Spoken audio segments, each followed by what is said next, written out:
Good evening, everyone. Dragonforge After Dark will begin in a few seconds. Once again, Dragonforge After Dark will begin in a few seconds once my clock hits 8. And it's hit 8. Song that we have a song that we have not practiced at all. Have you practiced?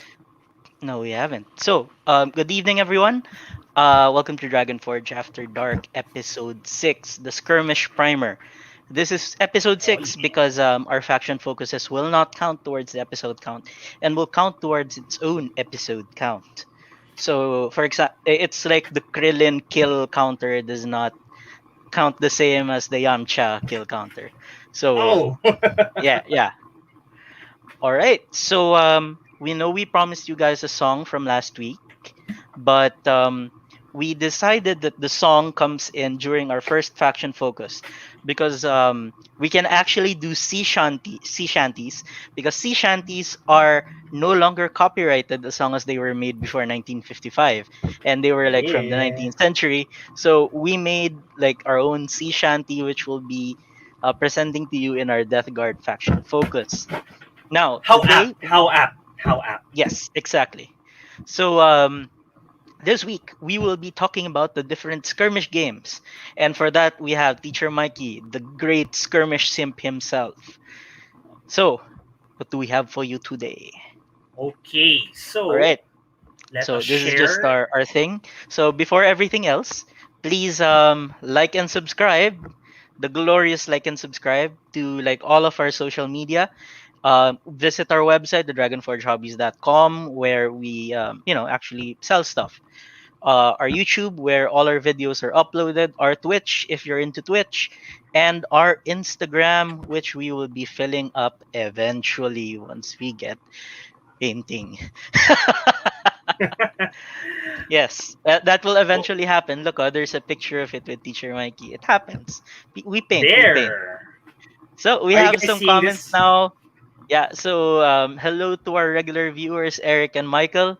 Nice to see you guys Woohoo! again. So Eric is talking to us all the way down south, like southernmost areas of the Philippines, like farther south than even the South Pole, which to me is anything below like Ortigas. So everything below Ortigas is like all south.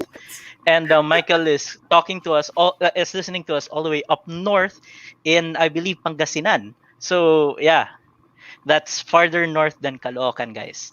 So Hello, hello, hello, hello okay. to everyone. So hello. And right. So we'll be featuring the games here on the side today. So Teacher Mikey will first tell us what is a skirmish game. Teacher Mikey. Okay, so I'm guessing that my screen share is working and that you guys can see whatever I'm looking at now. This Wow. is actually Okay. my screen share. So Oh, is that your screen share? this is my screen share. So just tell me like when to next slide and I will next slide. Oh, okay. See, I'm a Yeah. boomer. Yeah, medyo naawa ako sa PC mo and we don't want yours to crash in the middle of ano. Thank So you, we're thank you. letting my gaming rig take the stress of the PowerPoint presentation. All right. Okay, so thank you, Kesh, for taking care of the tech stuff. And now we talk about what is a skirmish game. Now, from yours truly, the number one skirmish simp in the entire Philippines. You know? So, what is a skirmish You game? heard it You're here. looking at it. Okay, you're looking at it right now.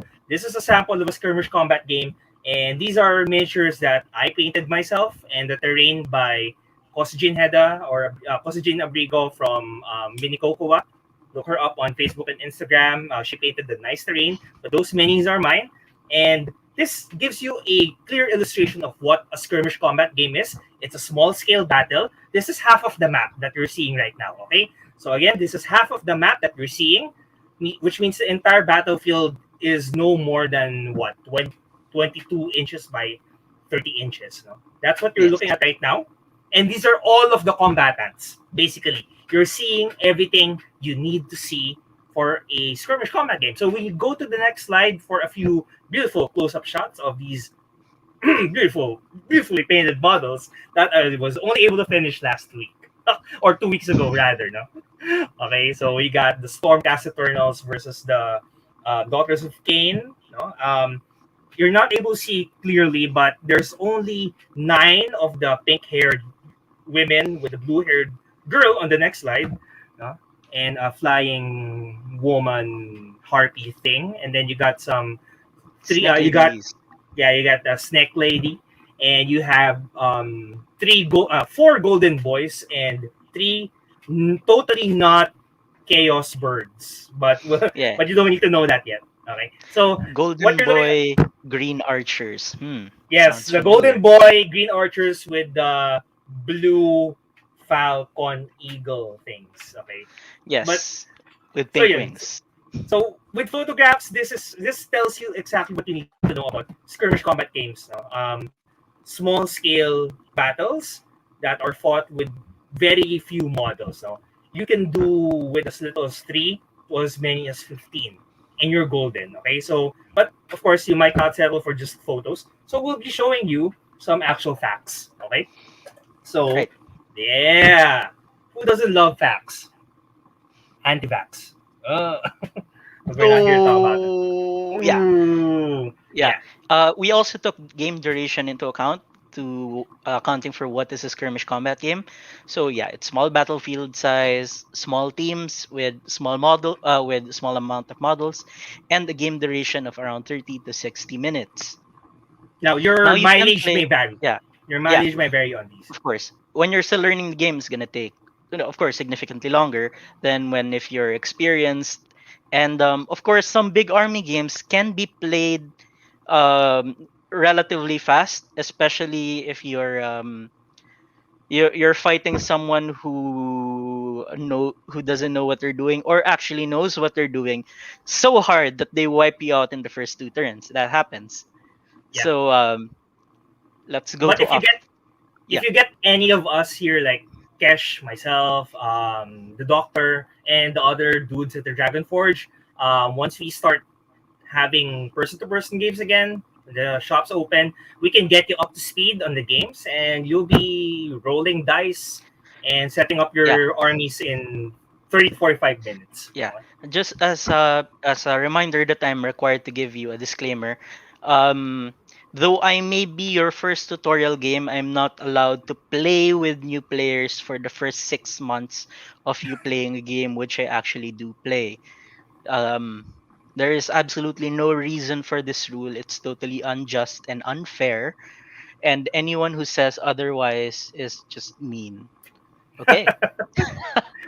And I can give you the assurance as a tabletop traveler, if you've ever played with me at Snaps and Ladders, do the Board Game Cafe, Tavern, or even a Dragon Forge, no, I'll be pacing you through all Mhm. of the games. Okay, so why play skirmish combat games?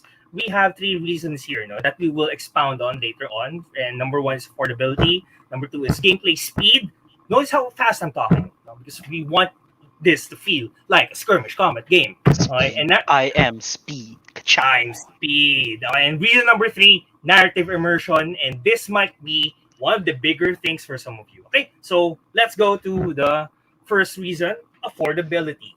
Right. Since we're going with speed, whenever you want me to change the slide, say ka-chow. Gotcha. Wait, isn't that trademark? Oh, that's pachow. Okay, okay, kachow. Ka-chow.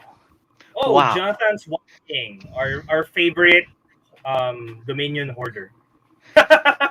Yes, yes, Jonathan. We are talking about MCP. We are talking about MCP today. Okay, so reason number one, affordability.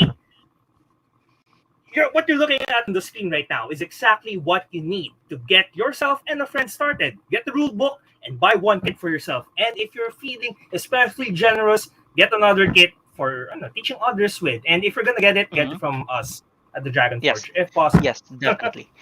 And if you don't have friends, not a problem. We will be your friends. Yeah. Yes. We are So, very friendly people.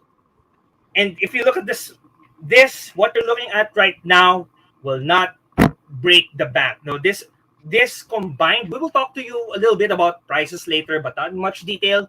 When we go into the specific games in future episodes, if you want to learn more, sure we can go get into the specifics. But what you're looking at right now, one book, and then 2 kits for yourself and your friend. That's about the price of a big box board game. And the paints, you only need 2 to 3 colors to get started. Yeah, and you can even share the colors, honestly. Yeah, technically, yeah, you can. Yeah. You don't even need to follow the exact colors on the box. Go with Yes. whatever. Go with whatever. I Yeah. know people who actually buy paints as a group and they just pool their paints. So that's actually a Hmm. good idea if you have a friend group that gets together pretty often. Of course, that's gonna be after the play, or if you play with Hopefully. siblings. Yeah, yeah, yeah. Though if you play with siblings, it's still good to do. Yeah.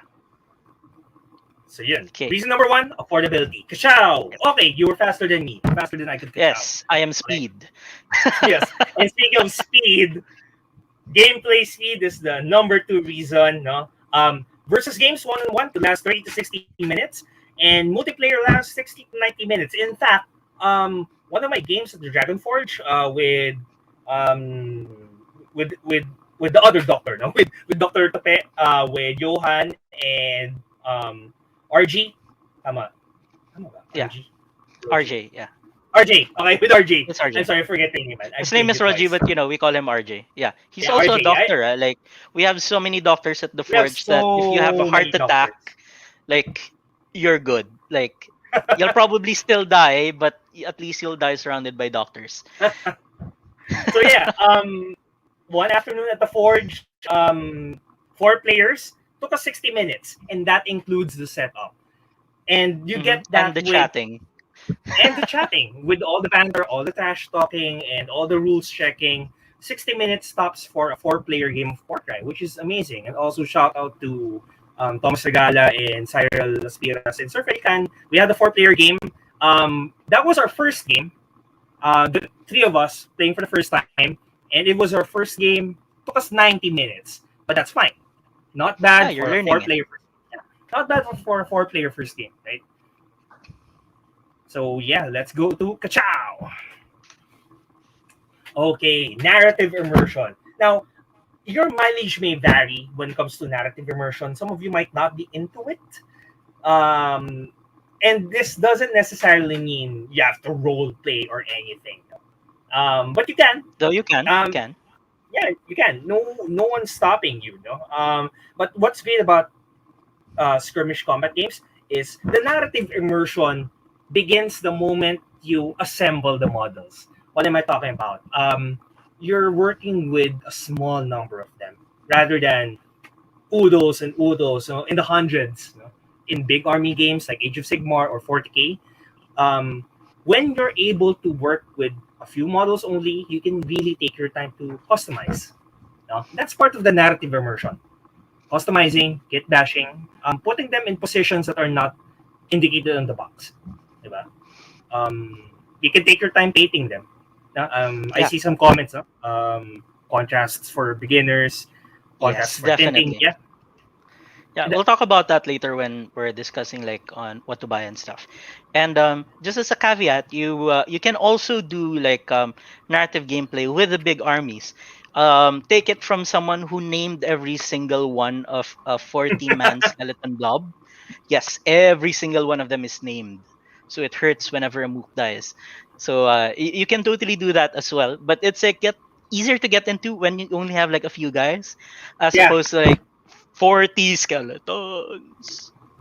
and you see each of those individual models level up. Like again, so going back to role Mm, playing, you can string together a series of 30 to 60 minute battles that can be multiple battles in one afternoon or multiple weekends, and they're gaining experience, they're getting injured, and you might even yes. see some of them die. Die. Yeah. A Uh, lot of these skirmish games actually have campaign mechanics where each individual member of your squad gains experience, takes wounds, takes injuries, and then you have to like work around those.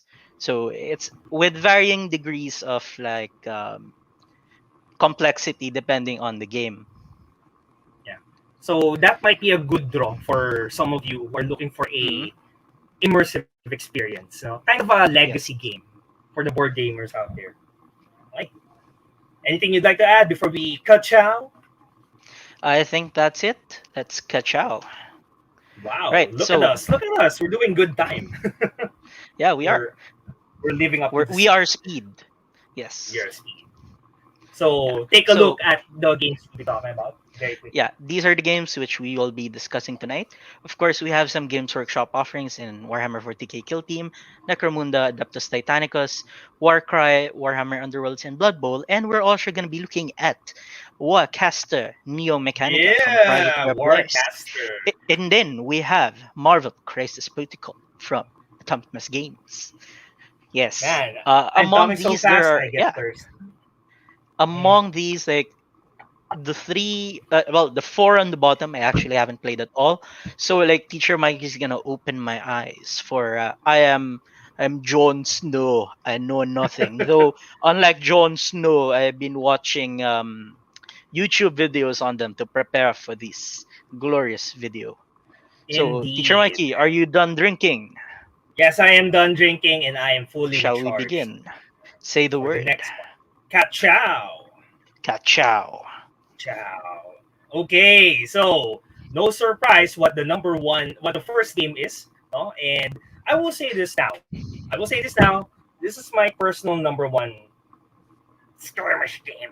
I'm being a little biased here, but I have to be transparent about it. I mean, all of Right. the examples. I can't talk because like I actually haven't played it. A week before, a week before I was scheduled to have my first game against Dr. Go to learn, we suddenly got our first ECQ.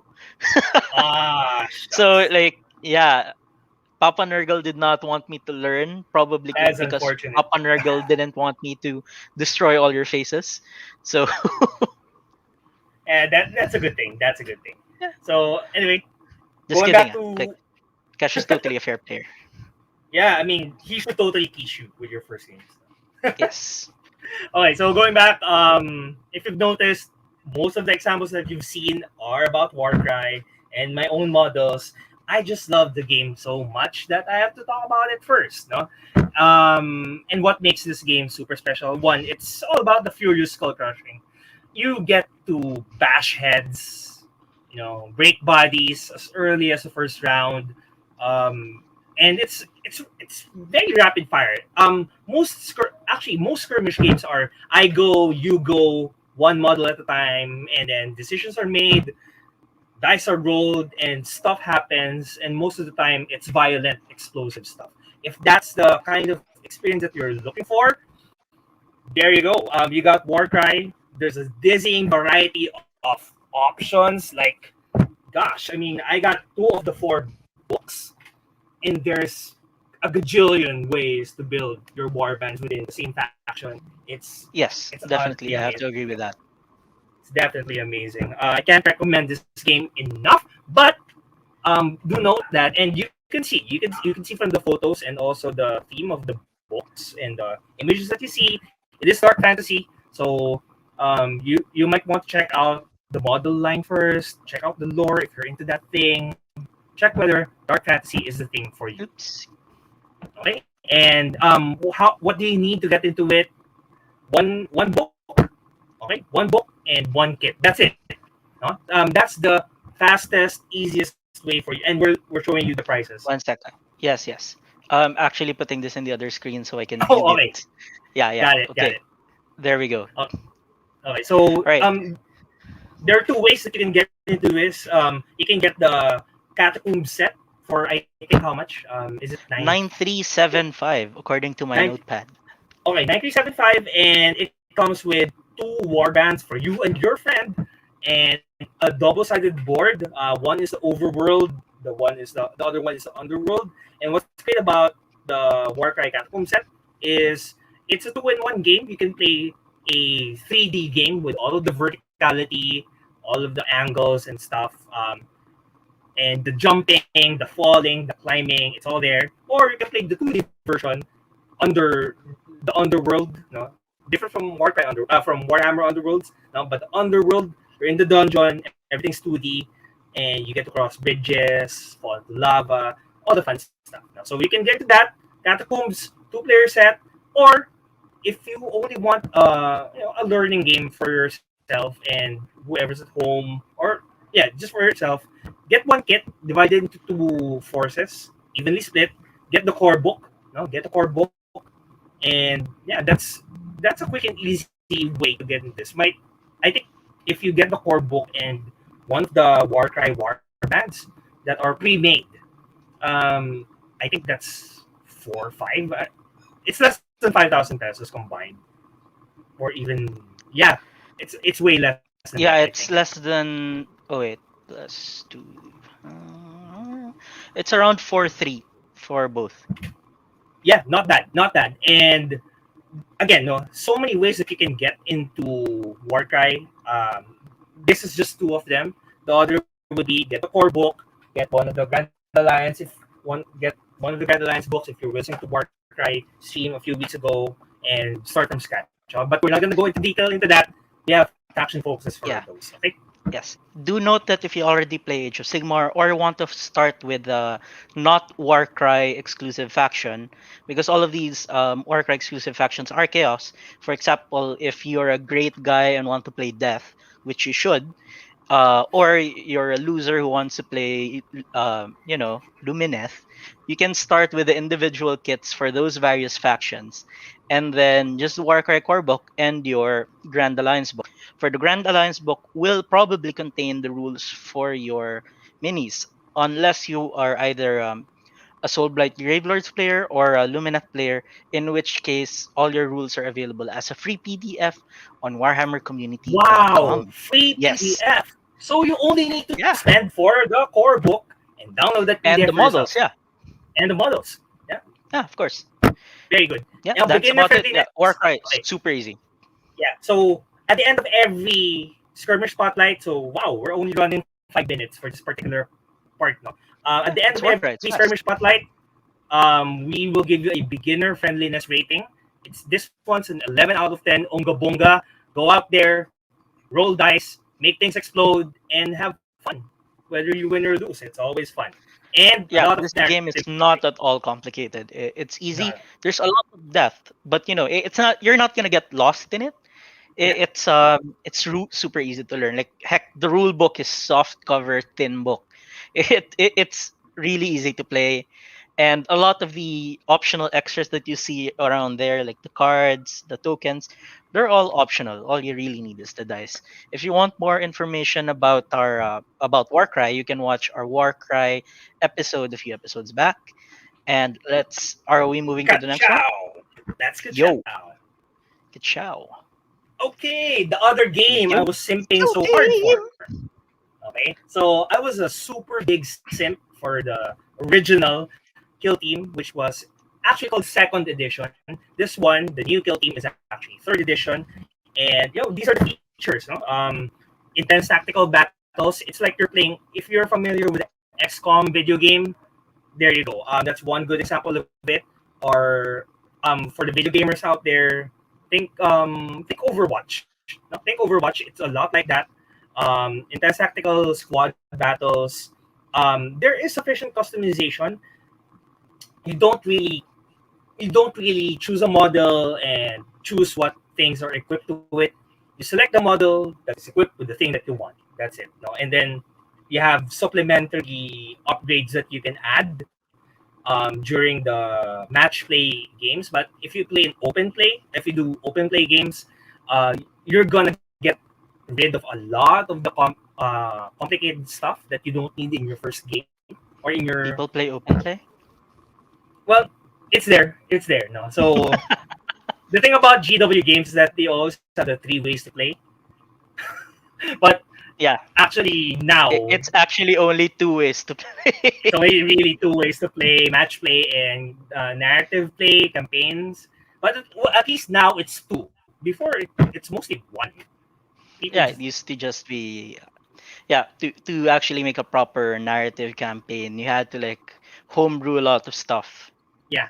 So fortunately, Kill Team follows in the footsteps of its bigger siblings, wherein it's no longer just match play and nothing else. This one actually has a very robust campaign system that even Uncle Atom from Tabletop Minions praised, and the other YouTubers, other websites reporting like Goonhammer, they really like the campaign system for this one. A game would last 45 minutes. If you look at Guerrilla Miniature Games battle reports, Some games even lasted like 35 minutes. It was a complete massacre. No, so Very what's great fast. about you? Very fast. No, like if you take a Custodes or Talons of the Emperor, big dudes with big spears and big swords, wiping everything out. This is edging close to Warcry Unga Bunga levels, but you'll see that it's not actually Unga Bunga levels. It's 7 to 8 out of 10 Junior Chess Master. Now, why did how did we rate Old Kill Team before, Kesh? Huh. Do you want me to rate the old kill team or like the previous edition kill The team? maybe just the previous edition. The The previous. previous edition would have been, I think, from a person who played 40k, it would have been a 9.5. For a Wow. total newbie, it would have been a 7. Exactly. No. So Yeah. here you get more or less the same difficulty level. No. So by the way, when we talk about the difficulty levels, or sorry, the beginner friendliness of these games, 10 makes it the easiest. Okay, 10 makes it the easiest. One would be the hardest, and this is for people who are not yet into war games of any sort, Hmm. or have only played one type or the other. But this is Yes. meant for you guys who have never ever played tabletop war game. This one's for you. Okay, so Yes. on a scale of 1 to 10 on how easy it is to learn, it's 7 to 8 out of 10. Only because there's a lot of things to consider when playing. It's easy to learn the system. Opposed dice rolls.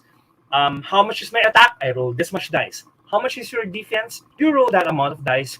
We're looking for successes.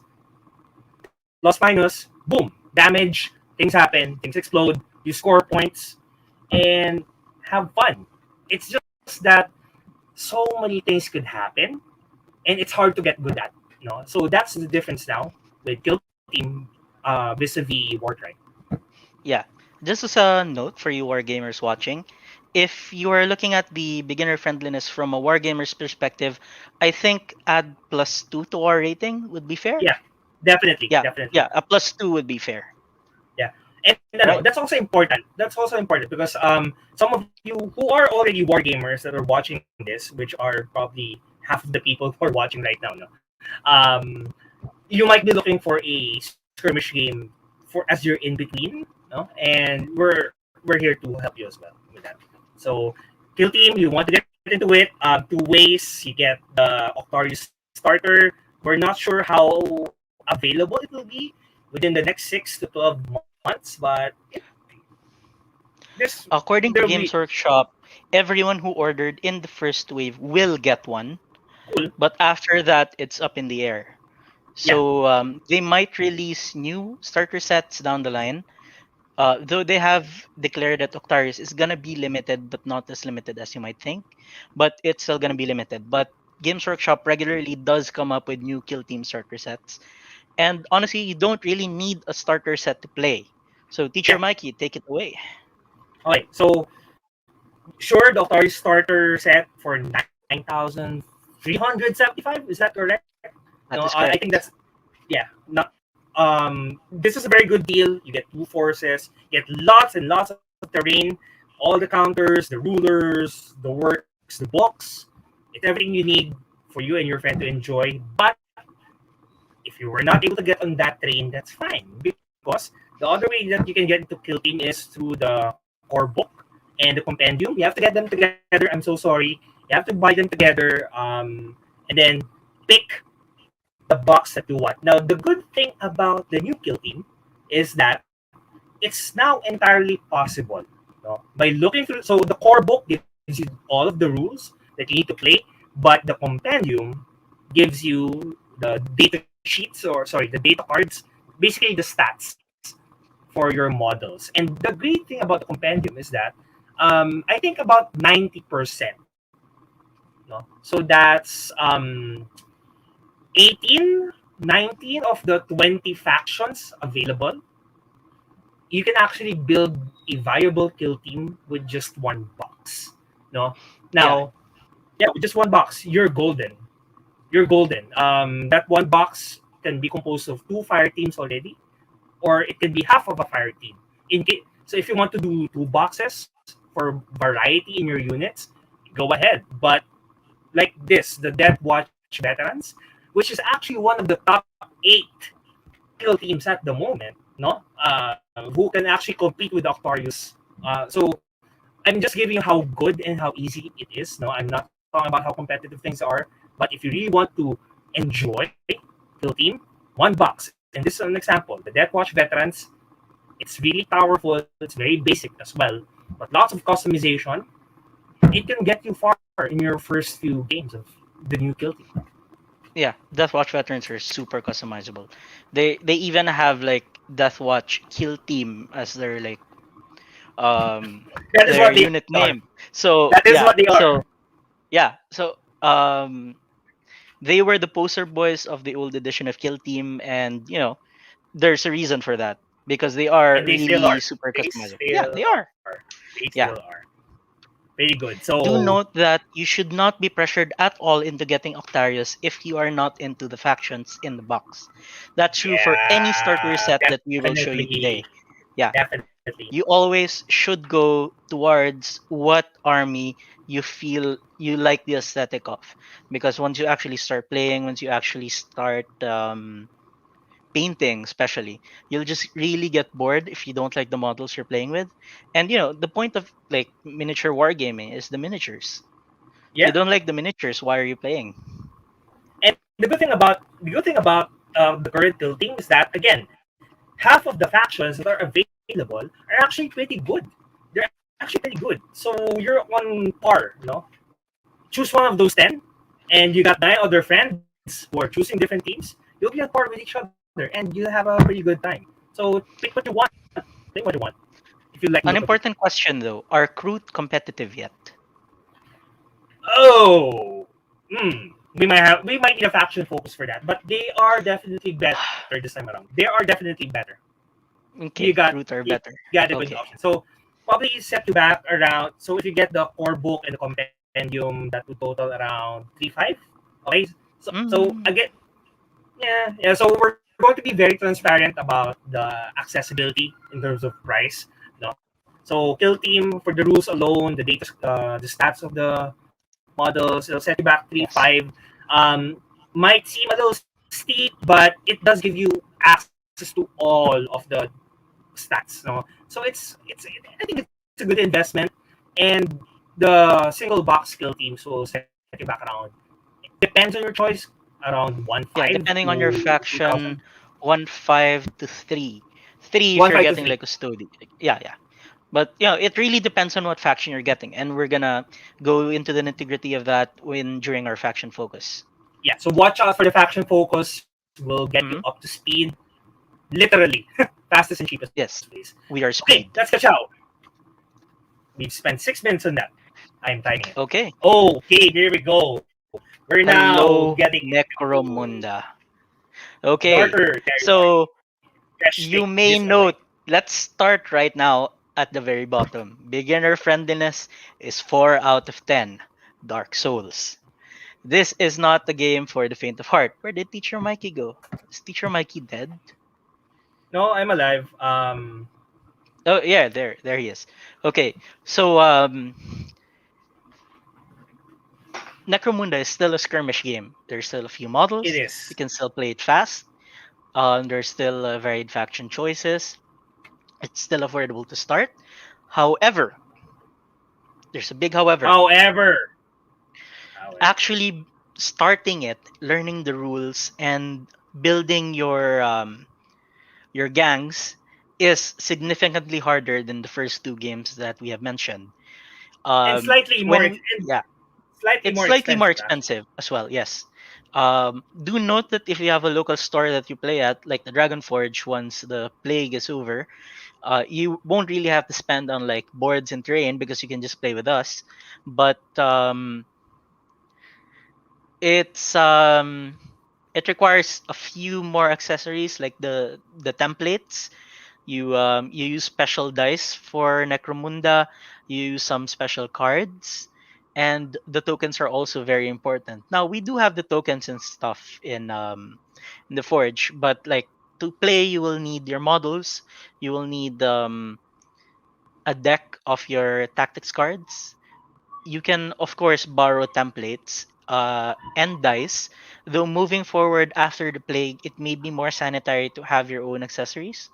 Though we'll see how well we actually deal with the plague. But my current recommendation is do have a set of your own accessories. Avoid touching your opponent's models to reduce the spread of plague, etc., etc. But you can share, especially if you're just playing at home with a sibling or your parents. You get your parents into this, you get your kids into this. Probably not Necromunda, but like one of the other games like Warcry or Kill Team. So why is this complicated? You start with a gang that's basically a criminal gang in the hives of Necromunda. So you can be the sneaky people, you can be the buff people, or you can be the most heinous of all of all the criminal gangs. You can be the police. So it does play in 60 minutes. It's grimdark cyberpunk set in 40K, but not with like space marines and massive battles. Instead, you play in like the criminal underground of the planet of Necromunda. That's the title. So when it comes to the nitty-gritty of this, each individual model has customizable loadouts. And Each throughout and your every one, play, all of yes, them. each and every one. Yes, all of You don't them. You just pick a and model and they have loadouts. no.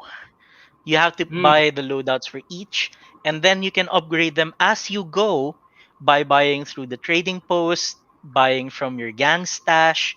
So it's very complex. It's very nitty gritty.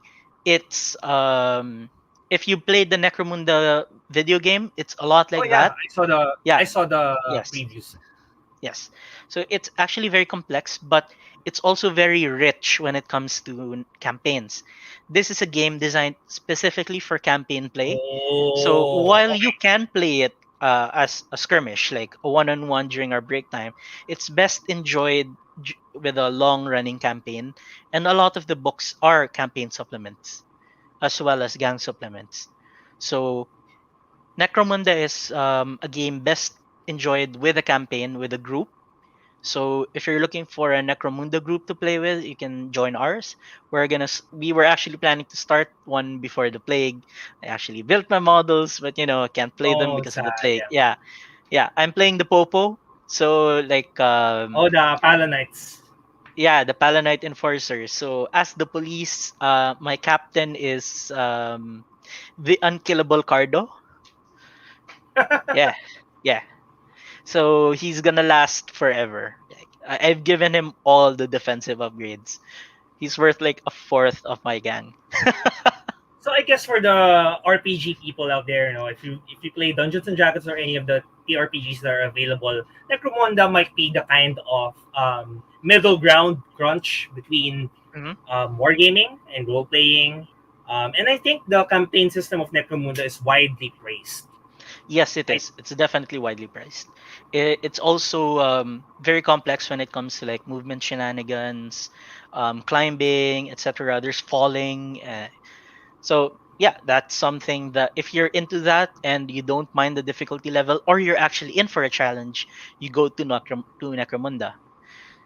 And for And now, yeah, yeah, and the people at the Dragonforge can assist you in your first yeah. few games once you go back to face gaming. Yes. The person who We will can be help you out. teaching you this is not us, but our one of our token white guys, DJ.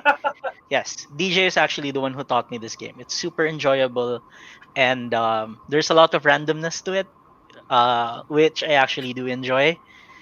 So let's go to our next one. Yeah, let's get Yes, ciao. Warhammer Underworlds. Okay. Now, Skirmish Spotlight Underworlds might be. This is okay. This is actually one of the first war games that I learned. This was taught to me. This was taught to me back in 20s. When did this come out? The year it came out. This was taught to me the year it came 2018, I out. believe. Before pa yata. I think this was back 2017, 2016. Really? Yeah, I'm pretty Well, sure it was time way holds back in no 20. meaning for me now. So Right. Okay, so and it just really spoke to me as someone who was transitioning from trading card games like Magic, and Pokemon, Underworlds is the marriage of those two things. You not you have your warband with you of 3 to 10 models, um, but the models you don't really customize them. You pick your faction, and whatever inside that faction, that's it. No, but what you can customize are Is the your decks. deck for the It's a duel. duel. And that's the beauty of Warhammer Underworlds. The game is very easy to learn, and it's not too hard to get good at. That's the main draw of Underworlds. It's Definitely. actually, and if you're looking at the photo that we put in, it has the dice tower seal of approval. That's those are awards given to board games. No, and that's what Underworlds is basically. It's a board game. It's a very fast paced, fierce Yeah. war game with lots And and lots of customization. but your customization is not actually in your models, it's in your deck. So if Yeah. you're transitioning, for example, from a CCG or a TCG, if you're a Magic the Gathering player, if you're a Netrunner player, if you're a Vanguard player, if you guys still exist, um, yeah, this is definitely where you go. Because honestly, the deck building and customization for this is great. You build two separate decks, one with your objectives and one with your upgrades and other tactics. So it's the most of the nitty gritty of this game will come from the deck building, not from your models. You're basically your models are just decided by what your faction is. And then you can actually mix cards that you get from the different faction Hmm. boxes. The faction boxes will come with your warband of 3 to 10 models, and then there's gonna be its own deck. But inside the deck are neutral cards that you can transfer from one faction to the other, and it's just fun. It leads to a lot of Pokemoning, where you try to buy as many of the boxes as possible. You want to catch them all, but the Milan. difference is the difference the difference is you're not opening randomized booster packs. Like you know what to expect from Yeah, every box. You're not gonna FOMO until that box goes out of production. But if there's a particular faction or warband that you want, go message us at the Dragonforge and we'll see if we can get it for you. yeah. Think of An important thing to note for our people transitioning from card games, there is a rotation for this game. We rotate to oh the yeah, last yeah. two sets. So right now the two most recent sets are Beast Grave and Night Hunt, but and Darkasm. Darkasm. So but when the next one comes out, it's gonna be Beast Grave and then the new one. So just as a heads up, if you're looking at starting, you should probably start with one of the Beast Grave factions or the Beast Grave starter set. Or you can get this one, the one that's pictured. Yeah. This one is still. I think the problem is we can't order Beast Grave anymore. It's got the red arrow. It's got the red arrow now. Yeah, I believe so, yeah. Darkasm available in certain areas. But I think we can still get those. Yeah. Underworld's starter is Darkasm widely available. I wouldn't really recommend the second one since the rule book that you get with it, as well as the first one, are no longer up to date. Yeah, that's Yeah, it. yeah. Yeah. So if you do start with the starter set, I do recommend the Beast Grave one, or you just start with one of the boxes.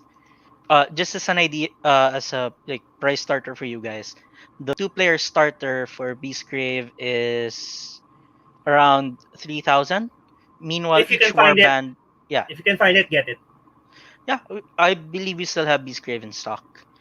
Cool. And each warband is like 1,875, which already contains cards and like cards exclusive for your warband, as well as a lot of neutral cards, enough to build a deck. Then you just buy dice and maybe board separately, Yeah. which Okay. all So in all shouldn't cost you more than 3K.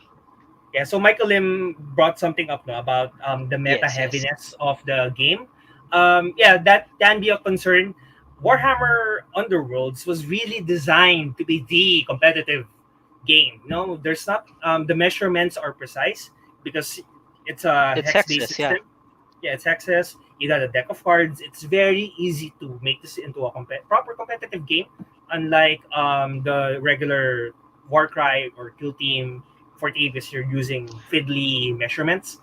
Here, everything's precise. Now, about the meta option, yeah, that can be a problem if you are playing A that way. competitive But player, yes. yeah, but Underworlds can be played as a standalone casual game. Definitely, just pick whatever warband you want, get the starter, get a board. It's this might actually be the easiest to get into. It is If you, actually. It's diba? easier Like than Warcry to push get fit, into in terms of like your initial box, yeah. are the models push fit? They are, diba? The models are push it, so like The models are zero assembly experience required. Yeah, and for the board gamers out there, you'll love this. They're not pre-painted, but when you open the box, they are in a distinct colored plastic. Yes, they are colored Like, plastic. The Stormcaster yeah, gold or blue. Um, the Night Daughters of Hunt Cain are, yeah, are purple, pinkish. The yeah. Night Hunt are what? Blue. The Night Hunt are like blue green. The the skeletons are bone. Because they're bone. Yeah, they're bone colored. Come on, yeah. it's perfect. Okay, okay. So yeah, Warhammer Underworld's definitely one of the easier, games to get into. The only reason we rated it 9 out of 10 is because there is a complexity, especially with the customization.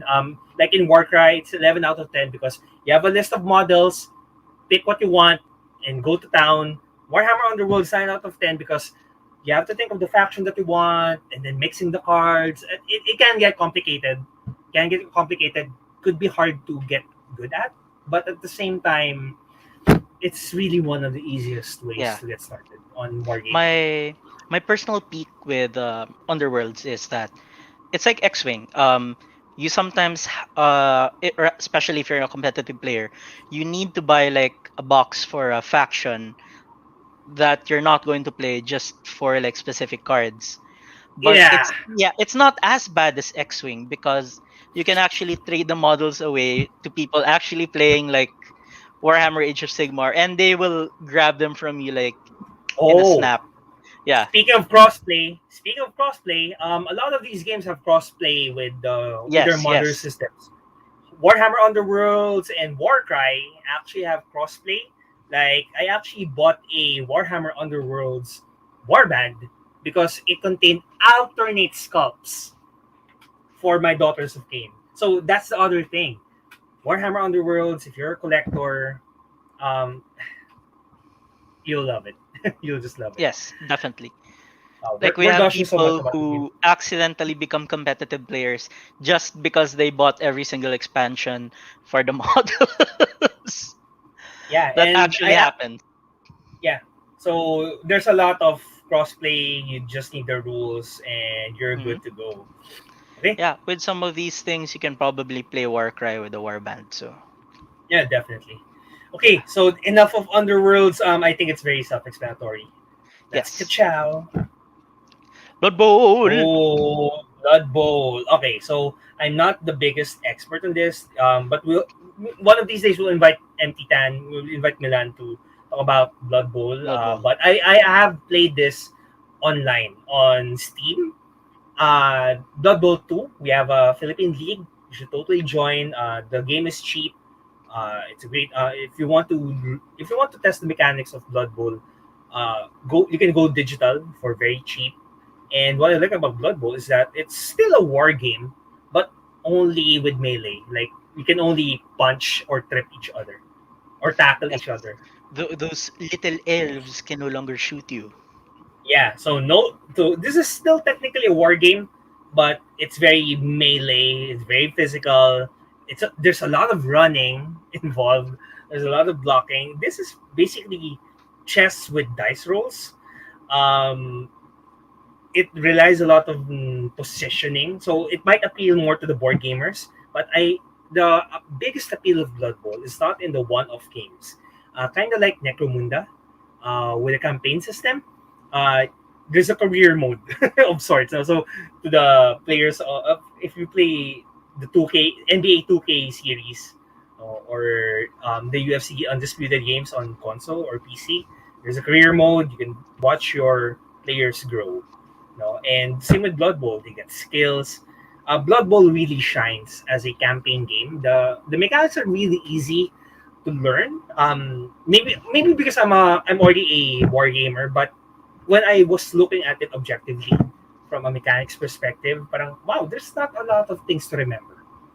Like if you are in contact with each other, you're blocking.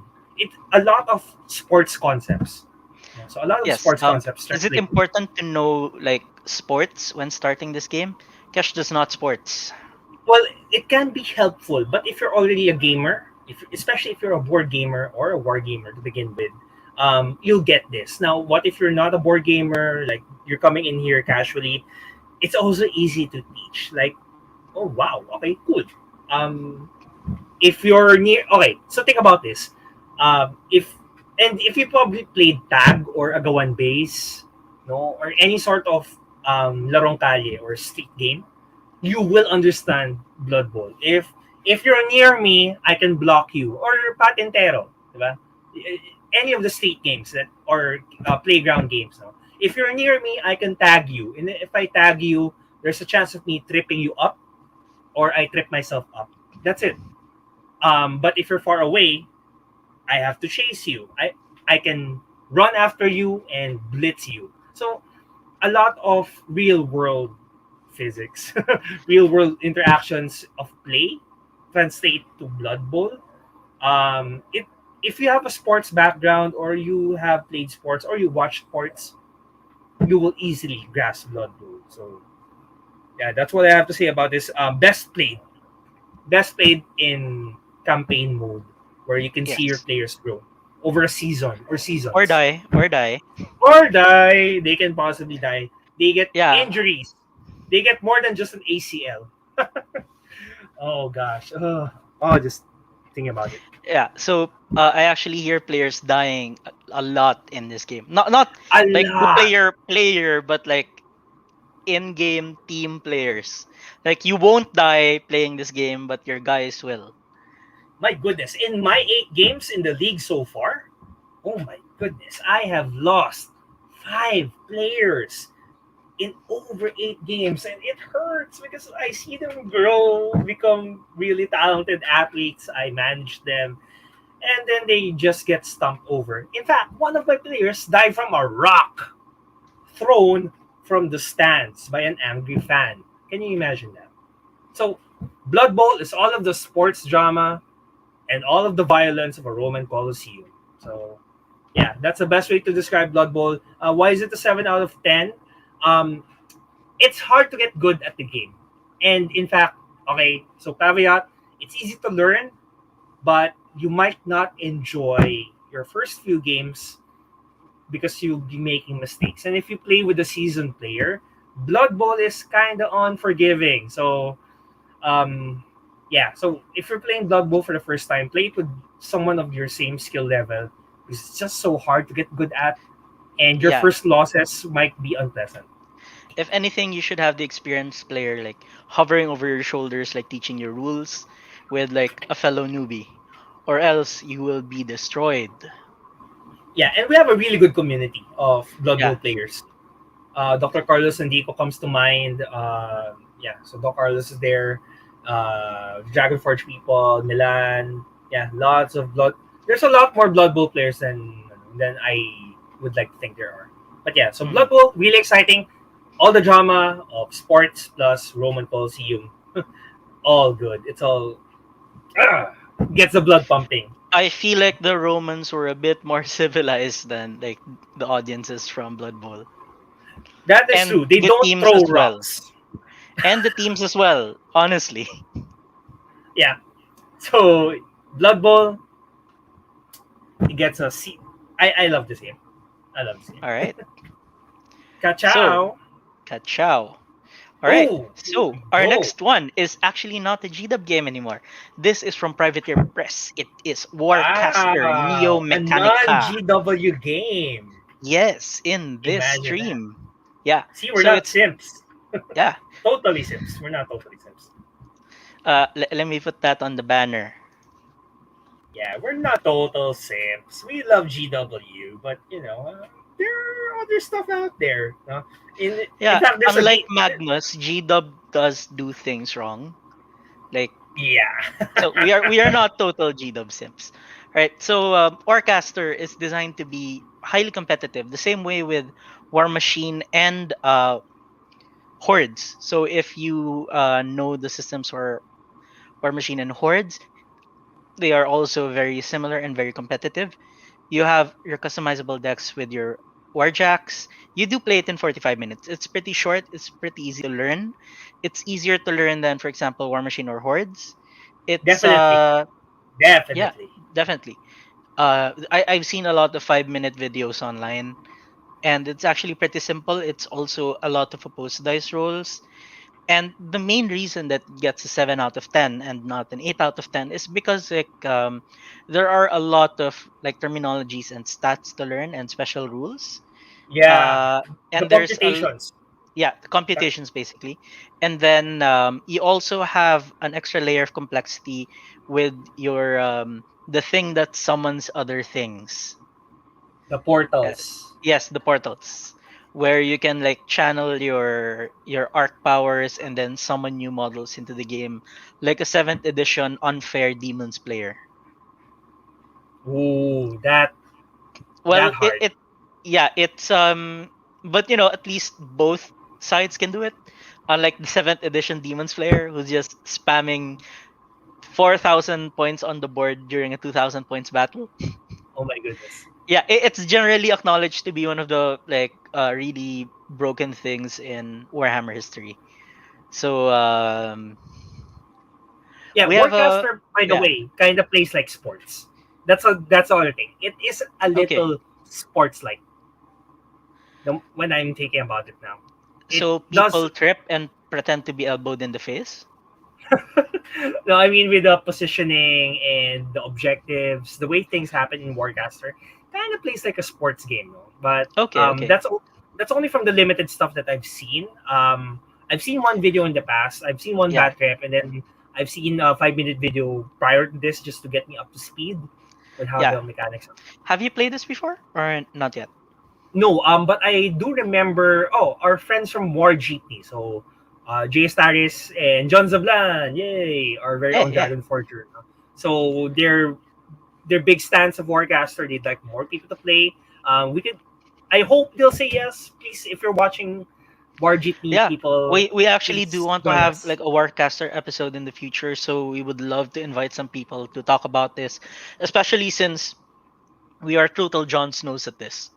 Yeah, and Michael Lim wants to order Warcaster apparently. So maybe you'd Yeah, like to you learn just more shoot us a message about it. and we Yeah. can order this for you. We do have this in stock, I believe. Yeah. Oh, So we do goody. stock privateer press. Yeah. Yeah. It's not all G Dub. Yeah. Yeah. So Warcaster has super nice models, by the way. Super nice models. I was half tempted to get it, but okay. Here's the other thing. A lot of these games, okay, a couple of these games have normal D6 systems, like six-sided dice. Ones that you can buy anywhere, even at the Divisoria, even at the supermarket. No, not super, but at the local market, any bookstore. A majority of the games here use proprietary dice. They will be required. No? So we also took that into account with the beginner friendliness when it comes to access, because many of these games will require you to have the exact components. Warcry, Kill Team, it's all D6. Six-sided dice, your ruler, your models, use your books or whatever props you have for terrain, and you're good. But most of these games will need proprietary stuff Boards. that's inside the boards, inside the box. Warcaster is one of them, but what makes up for it? Those really, really nice models and a robust system of combat that just needs getting used to. But because it's Have you seen supposed, the guys, plastic they use for this? no, no, not yet. Hmm. I haven't either. Like I have like nothing but love for Privateer Press metal models. Like they're some of the best metal models I've ever seen. But the plastic, well, from my experience with Cador, Mm. I wanted to cry Oh, Cador after is coming. isn't that a skirmish game as well? No, Cador is the Russian faction from War Machine. Oh, sorry, I was Yeah, thinking of the skirmish. I think Privateer Press is a skirmish game, but it's not so. It's kind of meh. Eh. yeah. Oh no, So there's a question that I cannot answer in the yes. comments. I'm Just as a note, guys, we right now we're only commenting on games that we carry. Once we actually carry more games in the future, we will be doing features on them. So the same way GDub does not address comments about the Vexed Village, we will be ignoring certain comments. For example, comments on things we don't carry and yeah. comments encouraging Kesh to do sports. We will be ignoring those. Yeah. Absolutely ignoring those. Will Okay, not do so that's sports. Warcaster. Yeah, A lot of good comments about it. You should definitely give it a try. From what we've seen, me and Cash from the yeah, videos, it seems really good. And the fact that our friends from War Jeepney are promoting it, it's a that's the War Jeepney seal of approval yeah. for that game. Though for it to get the cash seal of approval, if you play this game and you have the models and you also have like Warhammer models, please tell me how the plastic quality is, because Yes, some of the please. older PP plastic models make me suffer. They make me suffer so hard that I want to cry. But like I will say this, Privateer Press makes some of the best metal models I have ever seen in my life. Like their metal models are a pleasure to work with, which is why when I got to their plastic models, I cried. Oh my goodness. I'd like to Yeah. say something about metal models, but I'm not allowed. Maybe next time. All right. But Okay, honestly, so let's I catch up. hear their plastic has been getting better, but I haven't experienced it. So if you have, please let us know, and I will like gladly like tell people about the improved plastic in the future once you have shown me this glorious new plastic. Yeah. So we should catch up now because Yes, there's a lot of let's things we catch don't up. know about Warcaster. Yes, indeed. All right, this is yours. Marvel Crisis Oi, Protocol. we are near the end. Wow. So thank you guys for tuning in and for staying with us. This is a pretty quick stream. We're near the end, but we hope that every minute spent learning a bit about these skirmish games has given you a little bit more info and gave you the assurance that tabletop wargaming is pretty easy to get into. And if any of these games interest you, let us know after the stream. Okay, so going back, Marvel Crisis Protocol, because we are talking about ease of access. Let's start with the beginner friendliness. Let's start with the bottom. It's a 10 out of 10. If you're a board gamer, get into this. It plays like a board game. If you're not a board gamer, I can teach you this in 10, 15 minutes. It's just so easy to get into. It's also a post dice system. And this is where proprietary dice is actually good because it's easy to Really? tell what. Yeah, it's easy Yeah, to I tell know what you hate happens. proprietary dice, but you're like saying proprietary dice is good. So tell us more. Yeah, so for Marvel Crisis Protocol, it works statistically and mechanically and flavorfully because this is a game about superheroes. It's about comic book superheroes. Um, and it blows my mind with just how many character combinations you can have on a team because in Marvel Crisis Protocol, the way you do things is you have your points allocation or your threat level. You settle for the threat level before the start of the game by randomizing it or maybe just agreeing with your opponent. No? But it's better to randomize it. No? So, for example, you have 20 threat level and you build your team using characters from different team affiliations. Yes, you can have Doc Ock and Spider Man on the same team, but spoilers for those who read Spider Verse comics, they can be on the same team. But you know what I'm talking about. You can have Thanos and Hulk on the same team. You can have Ultron and Iron Man on the same team. What dictates the because that's how it is in comic books. There Yes, are team Spider ups. Man, emissary of hell. Diba? I mean, people can team up across the Mm. universe or multiverses, and We that have is seen it retained in, happen. yeah, and that flavor, that excitement is retained in Marvel Crisis Protocol. What gives it the team flavor is depending, okay, if you get the team affiliation of the characters that you have the most of any faction. I didn't say that properly, but basically, for example, Like if in a most of the characters in your team are of the same affiliation. there you go. Yes, I can English. Yes. So if you have a team of 10 characters, if six of them, okay, if 6 out of the 10 are X-Men, the entire team is X-Men and they get the X-Men ability. If if 7 out of 10 of them are Avengers, 3 of them are X-Men, you get the Avengers team ability. So there's a, and that represents who is leading that team, which team is taking precedence, and it makes for a lot of interesting narrative play that happens on Uh, the board. we just have to address this comment real quick. Jonathan Sure. Lansang said he got DC'd. I'm sorry, John. We're not allowed to do DC. We're only discussing Marvel. So, ju- you know, just a joke from me. Wow, that was a very timely comment. Yes. Thank you for That was that, a John. very, yeah, thank you for that. So, Marvel Crisis Protocol, it has, okay, one more thing.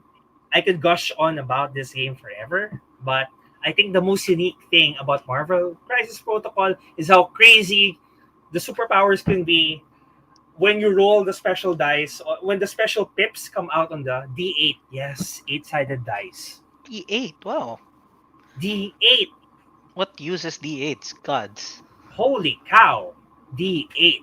That is wild. That is wild. Eight-sided dice. Can you imagine that? Have you ever touched a D8 in your life? I have. I Okay, good. touch dice like on a regular basis. I own a Yeah, store which sells dice. Like definitely. Mikey, come So, on. yeah. But anyway, speaking of crazy, some of the powers that you can do here are not seen in other games. You can teleport stuff. You can throw a gust of wind. If you're playing Storm, you can cause a literal storm. If you're Doctor Strange on the table, he can open a portal here and put a point A and a point B that everybody can use. There's a lot of crazy stuff that happens in the game of Marvel Crisis Yeah. Protocol that I have not seen in other tabletop war games. So How it's balanced really like is a this, fam? how balanced is Marvel Crisis Protocol? So our friend Paulo Garces, also from Pilipintados and from the MCP group, Philippines, he professes that it is balanced. So I think the people at Atomic Mass Games are doing their jobs well. Hmm? The balance really comes from you because there's so many combinations of heroes possible. There's always a counter to everything. Okay. There's always a counter to everything, but there can be very crazy, stupid things that will happen, especially with the exploding dice, with the funky teleportation, area of effect, and you can throw characters around. You can throw the terrain around. Hulk can lift a building, the actual terrain inside the game, and throw it at you. So what I'm That's the getting kind from of you insane. is the game is so broken that it internally balances just by everything being broken. There you go. If everything's broken, then it's Nothing is broken. balanced. Yeah. Yeah, Huh. the paradox effect of comic book super battles. I mean, Yeah. yeah, they are comic book superheroes, and you get exactly what it says on the package. So Marvel Crisis Protocol is another. Oh, despite using proprietary tools like Guys. movement templates. Oh my Oh god. god, Okay. movement templates. Star Wars Legion fans, this might be a good game for you to transition to. But you know what? I love Marvel Crisis Protocol so much. I'm willing to forgive that design sin. Proprietary dice, proprietary movement tools. Okay, it's because it's Marvel Crisis Protocol. Yeah. How allergic are you to X-Wing? All right, guys. We were supposed to put X-Wing here today, but we totally forgot. But yeah, X-Wing is a supported game. That I It's actually sabotaged by that not he making a slide for sabotaged it. by not making a slide for it because Mikey hates proprietary stuff. So I'll just talk about X-Wing for a short while, like after the slide. But yeah, No, I'm kidding. I didn't sabotage it. I totally forgot about it. So, it's fine. It's fine. It's fine. so John Uh, Lansang is a very big MCP simp. Um, yes. his output for MCP, I think he paints almost one a day. He's working on one Wow. model a day for MCP. He's always posting. Yeah, That's that's why his around. Dominion box never gets touched. Finish your Dominion box and your Beast Nagas box, Sean. Come on. So So yes, 10 out of 10 for MCP. I have an Okay, important question for MCP. So it's sure, Marvel, right? it is. So anything with Marvel comics might appear in Marvel Crisis Protocol? Is there a possibility of us getting Yes. Marnius Calgar in Marvel Crisis Protocol? Oh. Oh. Mm. Because I would love to see Marnius Also, Calgar in here. I don't know. I can neither confirm nor deny the possibility of a Or like, crossover. if you want the most broken character ever, there is Kato Sicarius. I have no idea if AMG and GW would ever, I mean, we're we never know. getting we're getting Ma- like WotC and GW in the Warhammer 40k Commander decks next year, which surely, surely. deserves its own episode like when it's near and we have more information. So like anything can happen at this point. Oh, We're that is one seeing rabbit hole. That we is a have rabbit like hole I do not yeah, want to get I into. mean we have like the old um the old Spider-Man villains coming into like the Marvel Cinematic Universe, right? We have Alfred Molina. Yeah, We that have can we be have the wild. voice of Willem Dafoe. Yeah, we do. We do. Yeah, so That like is wild. we had like Samuel L. Jackson almost dropped the MF word in a Marvel movie. Like anything can happen. Anything can happen. Yeah. Okay. So yeah, maybe we should catch out because I'll never stop talking about MCP. I think. All right. Oh god. So, just as a Oh, caveat, here we go. Here we this go. is Here we go. technically a skirmish game. Technically, it checks all the boxes. But god is this not beginner friendly. It's a Look 3 at out that of 10. rating. It's Look at that Eldritch Horror rating. level difficulty. It's incredibly complex. And this is Adeptus Titanicus.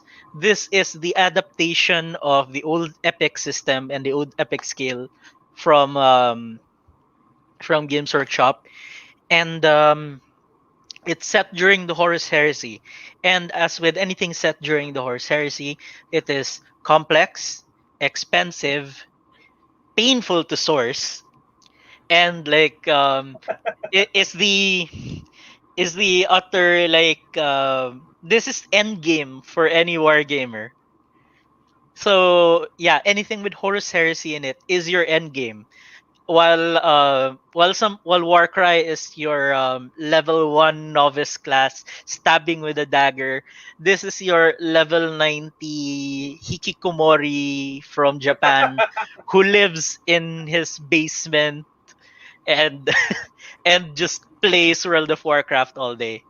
But look So at how many models it takes to yeah, play. yes, it does Not a tick the lot. boxes. Few Not, models, quick to play, and like relatively short to play. But like everything else about it is like yeah. All right. So why is it complex? First of all, let's talk about the rules. The rules are akin to the end of Warhammer 7th edition, Warhammer 40k 7th edition, right after the bloat started. So that's for all you old school war gamers out there. You know that's a pretty complex rule set. We also have something called your command terminals, which you have to go through the game. So it's like having a dashboard in front of you with various things having various stats, your different weapons, your reactor, your shields. Yeah, so it's like playing a video game but analog. So Oh, instead of the computer controlling all of the things, you're controlling all of the things. So it's you have to be the computer.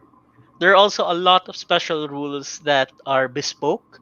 So there's a lot of reading involved. So oh, John Lansang bespoke, left the stream. bespoke, big word, Yeah, bespoke. So bespoke. it does use a lot of proprietary materials like movement templates. Yeah. Not sorry, not movement templates, like firing templates, which I Okay, do that's miss. that's forgivable. Yeah, Firing templates I do forgivable. miss those. I utterly miss those. Like the measurements are still like just D6, and the dice, there are some like custom dice, but it's mostly D6. So, and another thing, this two-player starter, but it's actually just ideal for one player. Yeah, The lies, the yes, the lies. lies. It also involves cards of different sizes. Oh, oh no. It's hard enough to sleeve board games as they are, you know? Cards of different sizes. Oh, this reminds me of Transformers TCG, an absolute nightmare Oh to god, yes. protect. So it's not at all easy to get into. The people But it's who a play skirmish and game. collect this, It's a yeah, skirmish game. are the hardcore players. These are players who totally do paint their minis except Vian. Who totally do like build a lore around their armies except Vian. Basically it's just Vian and Jeff. So like 50% of all Adeptus Titanicus players that I know actually do paint their models. So I don't even. 50% of all Adeptus Titanicus players that I know will wreck your face without any sort of mercy. I'm Yeah. surprised to even know people who are playing Adeptus Titanicus. I don't. Yeah. I, You know I don't. Jeff, you know Vian. Yeah, sure, but I have never actually seen people. So unless I've seen people play a game, might not exist. Hmm. Might not Anyway, exist. it's fairly complex. It's in terms of building your team, your maniple, it's actually nowhere near as complex as Necromunda. But Okay. um it's also a lot of the models well, actually looking at the starter set for this, it's relatively cheap. It's 6k for the two-player starter, which is So actually just very a fun. one-player starter. So it's relatively cheap to get into it for one person compared to like a big box game. Okay, but then each individual upgrade titan can cost up to 6 to 7k. In fact, this box is so sulit, it represents like a 50% off in value. If you're even thinking of getting into Adeptus Titanicus, this box is required because it's just amazing savings. 50%. I mathed it. So you're literally throwing money away by making single purchases Yeah, for but the Adeptus single Titanicus. purchases are like the Warlord Titans, the bigger Titans, for example. The War Master Titans, those are big. They're actually the size of, I think, around the size of an Imperial Knight. Oh, okay. So So so that they're can not that they're not tiny. They're scaled down, but they're just so big that the scaled down versions are still big. So it's and you actually and you not could play super that in taga. 40k. And you could No, play you that cannot. 40k. You cannot. It can be a statue you can use for terrain, but Sure. yeah, because these things, while they are tiny, for example, the knights are tiny, the big titans are not tiny. Right. Yeah, yeah. So this is great if you actually want to recreate those Titan battles without spending 125,000 pesos on a single Warlord Titan from Forge World. Yeah, Yeah, this I is think how we've you do driven home. that. Yeah, I think we've driven home the point. Nice to explore, but so many caveats. Okay. Yeah, there are many caveats to this, but I hear it's rewarding. Like, not even Kesh is at this level yet. I went into the split that went into like the Horus Heresy 30K, which means I have no budget for Adeptus Titanicus. So, which we'll get to when we get to the big army focus with the same caveats. Yeah. So yeah, let's catch out now Yeah. to. Oh, Yeah. okay. Oh, Before before we that, get to this, let me just talk about X-Wing before people like start crucifying us. So, I X-Wing, am so sorry about yeah, that. I would rate X-Wing with a 7 out of 10. Because while it is easy to learn, it uses a lot of proprietary things like movement templates, proprietary dice, cards of different sizes, and all of the things that Mikey hates. So yeah, although it's incredibly fast paced, it's very fast to play. You require only a few models. Um, you need a relatively small board, 3 by 3 feet, which you can play like anywhere. However, if you want to do get into the competitive scene, there will be cases where if even as an Imperial player, you have to buy like a scum ship just for one upgrade card, which you will need to sleeve in the tiny FFG sleeves. Yeah, uh, yeah. yeah. So that's the Okay. thing. No, And you know since what? they shifted into second edition, we actually have to buy one of those second edition upgrade sets to replace all the dials and the cards for your ships. You know what? I have to be clear about why I have a dislike or utter hate for proprietary tools in a war Mhm. game because you know, I want to get into war games so I can have a different experience from board games because I am primarily a board gamer, you know, and board games are self-contained stuff with a lot of tools that you need inside the box. That if you lose any one of those things, you're done. You're out. Mm. You can't play Buy a new anymore. box. Yeah, buy a new box. You lose a few cards from Wingspan, for example. You lose a few of the models from Tapestry. That hurts. Oh, from Scythe. This is why I refuse to travel with my big box games. Like I will play them at someone's house or at my house, but I never bring them at a cafe. Never. Yeah, So you same lose thing with something, you're the dead. yeah, and I want my war games to have a sense of replaceability. Like, fine, I've spent hours on painting this really nice model, but if anything happens to it, I can either glue it back or get a new kit. You know, so that's just the caveat there. Okay, All right. that's the caveat. Ugh. Had to justify I myself. mean, sometimes it does work. It works for MCP. It works for the dice from Underworlds. Yeah, but yeah, it's just incredibly hassle. But anyway, Yeah, enough of the rants. No, thank you yeah. for what. So X-wing is So a 7, guys, and don't worry for the next for the big box one. We will be including Star Wars Legion, and I will be discussing Star Wars Legion in depth. and So Armada. You talk about that. Armada, Armada is weirder because it's like X-wing but of a different scale. How to explain Armada? Yeah, maybe Or next time. actually less people play Armada than they do X-wing, honestly. Yeah. It, Okay. it's it's similar to Adeptus Titanicus, but like nowhere near as complex. Okay. Got it. Sige. We'll see. Yeah, We'll it's a see in the future. scaled up version of sorry, it's a different scale version of X-wing. Okay. Got it. Anyway, going back, we're now in the final part of the skirmish spotlight. Is Hmm. it's a very special part. No? I hope some of the players from, I hope we have some friends from Solo Board Gamers page who are also watching this. This is for you. No.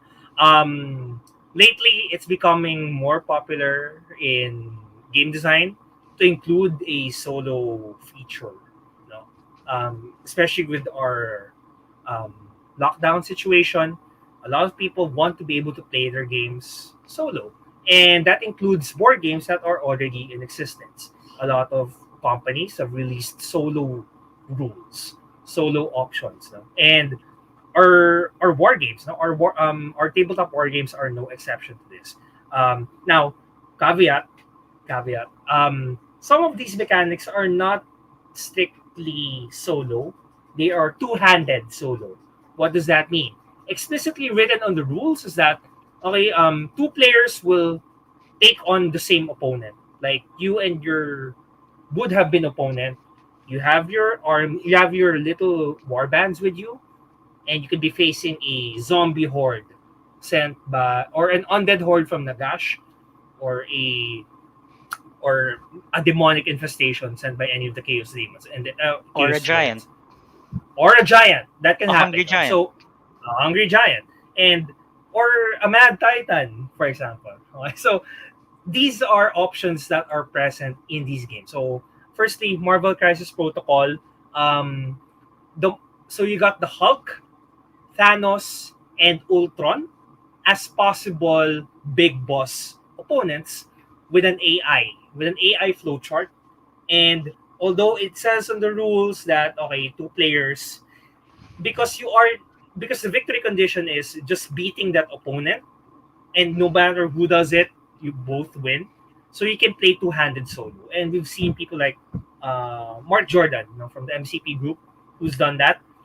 uh, this is technically solo play, and you can totally do that with Marvel Crisis Protocol. It's a free PDF that you can download for the Hulk and for Ultron.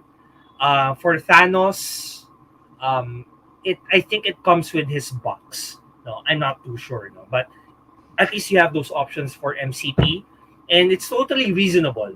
No, you have two teams that you mash together. That's it. Two-handed. Same with Warcry. There are campaign missions that can be standalone missions that you can play with a friend against, for example, an incoming demon infestation or undead skeleton horde or a big boss monster, like a whatever. I keep forgetting the names of the monsters in AOS, no? But these are scenarios that you can totally play with a friend or by yourself two-handed. We have to just buy the Tomb of Champions 2020. Okay, so we'll probably post something Oh, about that. that's what it's for. Okay. Yes. So as a supplement, Tomb of Champions is really good. Lots of added campaign content makes Warcry into a very good campaign based skirmish game. So, but again, the bonus is that you have co-op slash two-handed solo modes that you can play. Now, when it comes to a proper solo mode, I believe Warhammer Underworld is a downloadable PDF update. Came out a few months ago, or I think middle of last year. It's totally downloadable for free on the Warhammer community website. Just type it up. So yeah, so definitely there is solo and co-op play for our tabletop war games, and these are the three games that officially have them. Yon. So that's it. What do we have next?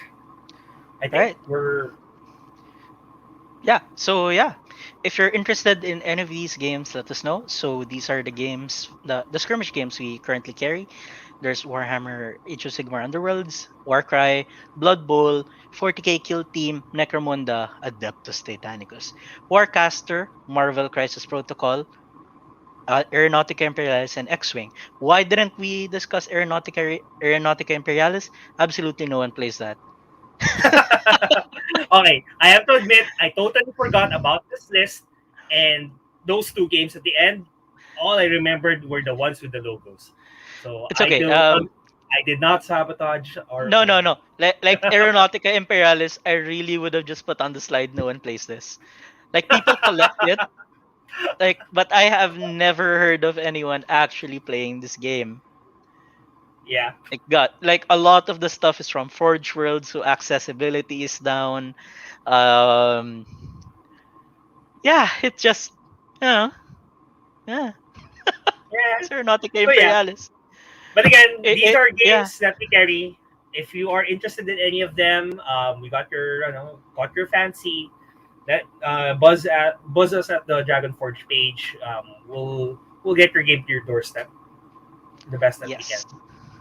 Right. So what's next? Play Right. Warcry. Yes. All right. So our first faction focus next week is Death Guard. So if you play Yes. Death Guard and you have painted miniatures of Death Guard from Warhammer 40K, please send them to us either by our Facebook page or PM me or Teacher Mikey or Mr. Doctor if you know any of us. Tweet us on Twitter or even like I don't know, like any of our social medias. Just send us your pictures and we will feature them, and of course we will credit you. So if you want to be Yeah. famous with our like 30 something or 40 subscribers, you want them to see all of your glorious painted miniatures, please do send them to us.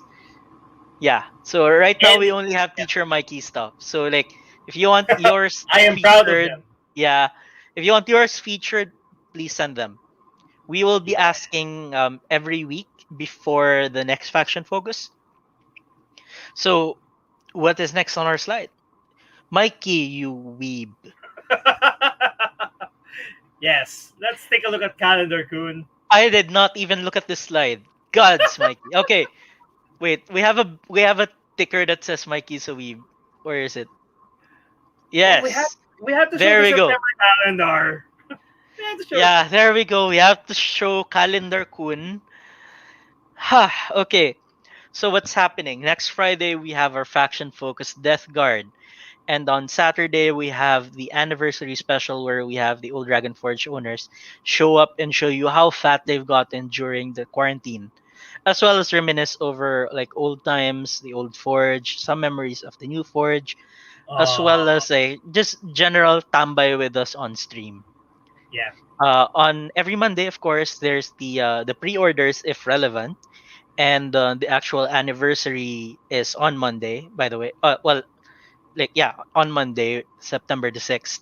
And unfortunately, it's Teacher Mikey who will be handling that since I will be having a root canal on that day. So like look forward to Teacher Mikey. Oh no, wait, is it? Am I? No, no, I no, don't no, remember. no. You're not. This It's the coming Monday doctor. is just the 30th. So it's Oh gonna yeah, be not yet. it's Not still yet. gonna be me. Like so this coming Monday, which is the 30th, it will be Teacher Mikey. So yeah. And Lots then of things to look forward for to. yeah. So this one, this Monday is gonna be Teacher Mikey. For Kesh is gonna be suffering at the dentist's. And then on September 11, we'll be having our explosive Crusade and Path to Glory special. It's gonna be great. It's a very It's gonna be special day for huge. us. Yes, it's gonna be a very special day. We love narrative campaigns. We love everything about them, and we are excited to share them with you. And then we're gonna be doing this faction focus, and we've confirmed it.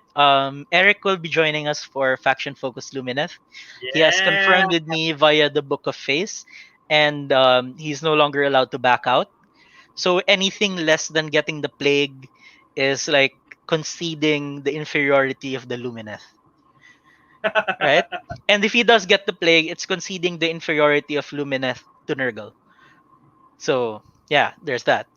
And True. then September 18 will be the D&D starting out special, teaching you how to start D&D Hey. with Mr. Doctor himself. And Oh, then this will on be the cool. 24th, we will be going faction focus Adeptus Mechanicus. We'll be inviting guests that do play Adeptus Mechanicus. We're gonna ask, of course, Master Jeff if he's available. We're checking if it's not past boys' bedtime, and we're gonna have the big army version of this video on September the 25th, the big army primer, because it will take a Big. lot of time to prepare that because it's so the Yeah. big army, Big episode. it's muy grande. And We need a October, month to it's prepare. it's gonna be October and it's gonna be horror month, and we're excited to show like what's going to come out in October, once we actually have our schedule. Well, we have part of it, but like not all of it, and we'll show that to you guys in September. And yes, I think that's it. Thank you for Woo! tuning in, everyone. So let's take like 5 minutes to look at the comments and see if we have any questions. Okay, Eric says, sup, and time to sing. As we said at the beginning of the video, we will not be singing this episode because we have the perfect song for our faction focused Death Guard, and we need It time is to coming practice it. soon.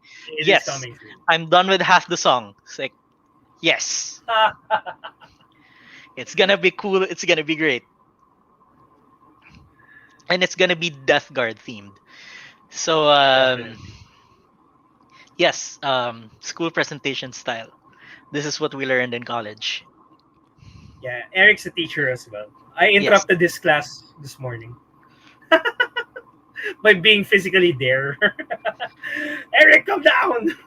I need my crack. Not that kind of crack. Okay.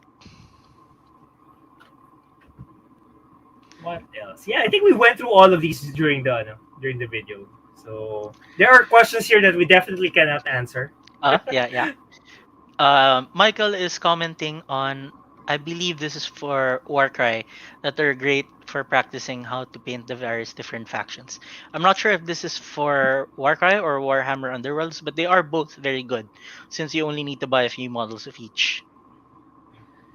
Um, yeah, Warhammer Underworlds is a bit meta heavy unless you're playing with a casual play group.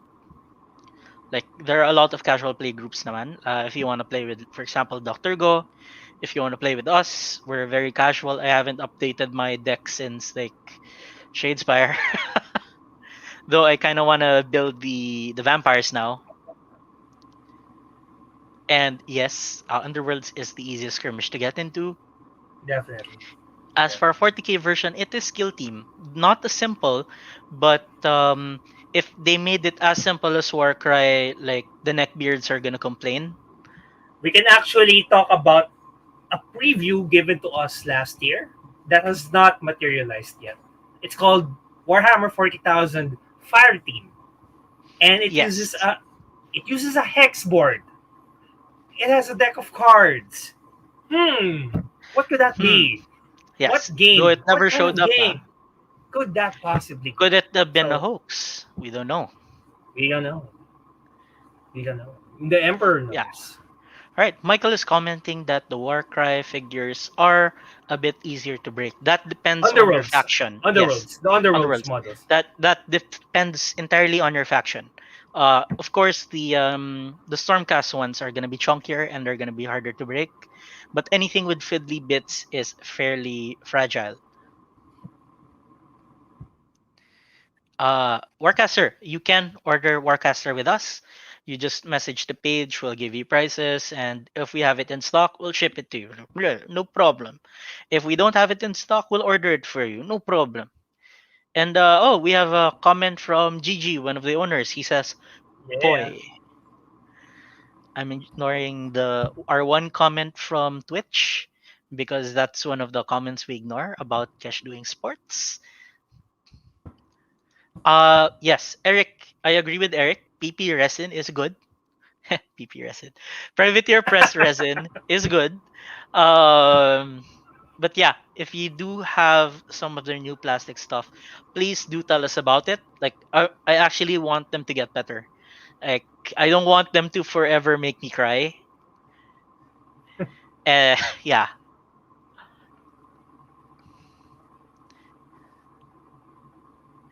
And John is saying that the most broken character in MCP is Squirrel Girl. I don't I even have know who no Squirrel idea. Girl is. Yeah. Yeah, So maybe when we do our MCP special, we'll bring John in to tell us about Squirrel Girl. definitely. Yeah, John Yeah, should yeah. definitely be on the MCP stream. All right, all right. Uh, Milan, I know what you're getting at, but we're still checking if we can stock that. There's been a bit of delay because like COVID, but we will get back to you. And if we do start stocking that game, we will be having episodes on it. So like, Well, do not I worry. hope we can stock that game that I want. Kulitin mo si Louie, Mikey. Kulitin mo si Louie.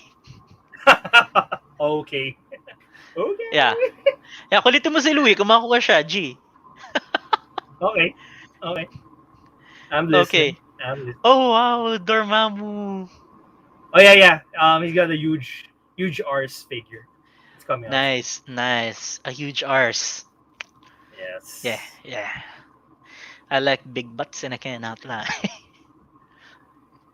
Yeah, All thanks for right. hanging out with us, Yeah. even as we just Yes. ramble in this Yes. tail Thanks for end of watching, the show. guys. As for every week, next week we are going to be having on September the 3rd, we are going to be having our first faction focus.